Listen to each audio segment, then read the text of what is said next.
Shalom Bapak Ibu dan Saudaraku yang dikasihi Tuhan. Mari kita bersama menikmati teh hangat. Teduhkan hati, hadirkan semangat. Pada saat ini kita akan membaca firman Tuhan yang diambil dari surat 1 Korintus pasal yang ke-11 ayat yang kedua sampai ayat yang ke-16. Namun kita akan membacanya hanya pada ayat yang ke-11 dan 12 saja.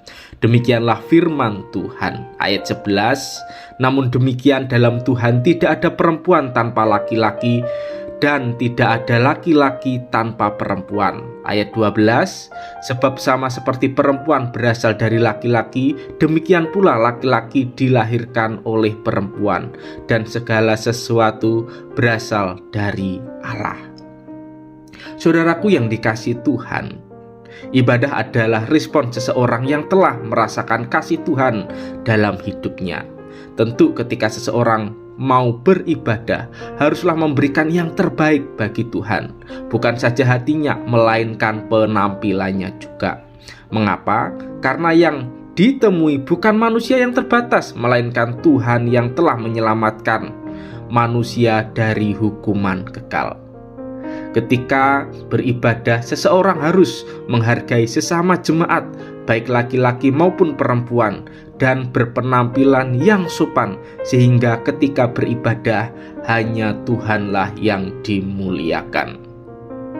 Ketika membaca dalam surat 1 Korintus pasal yang ke-11 ayat yang kedua sampai ayat yang ke-16, menjelaskan bagaimana Paulus berusaha untuk memberikan pengajaran kepada jemaat Korintus supaya tetap memelihara kesatuan dan saling menghormati satu dengan yang lain ketika beribadah kepada Tuhan. Masalah yang timbul pada saat itu bukan tentang keluarga atau status laki-laki dan perempuan, melainkan tindakan orang percaya ketika beribadah, khususnya dalam penampilan.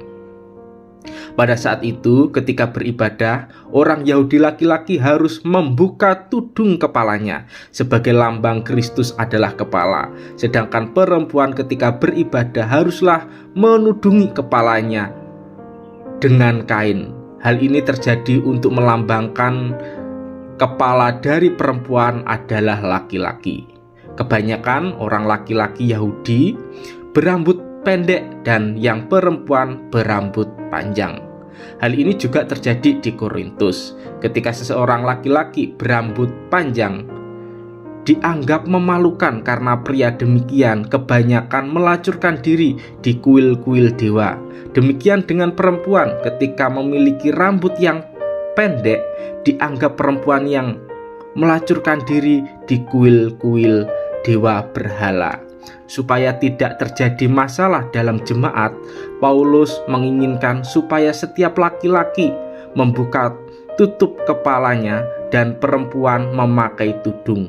Tujuannya supaya tidak menjadi batu sandungan bagi jemaat yang lain, apalagi ketika mereka bernubuat atau berdoa kepada Tuhan. Demikian dengan kehidupan kita ketika beribadah. Tuhan menginginkan kita menjaga kedamaian, persatuan, dan tidak menjadi batu sandungan. Salah satu yang perlu kita perhatikan ialah cara berpakaian. Pakaian tidak hanya digunakan untuk menutupi tubuh kita, melainkan sebagai cara bagaimana kita menghormati Tuhan yang kita sembah, menghargai ibadah yang sedang berlangsung, dan tidak menjadi batu sandungan bagi orang lain.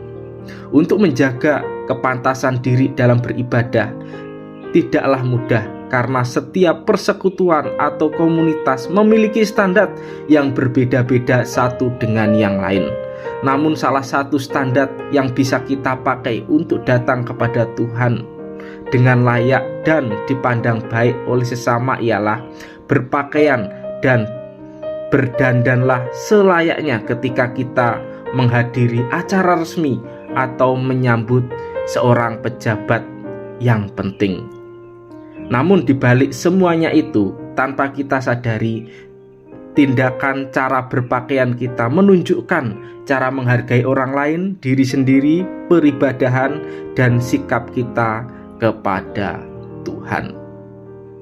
Maka dari itu, marilah kita datang dengan hati yang baik dan benar, bersikap dan berpenampilan yang pantas, sehingga kita dapat menjadi berkat bagi orang lain dan memuliakan nama Tuhan.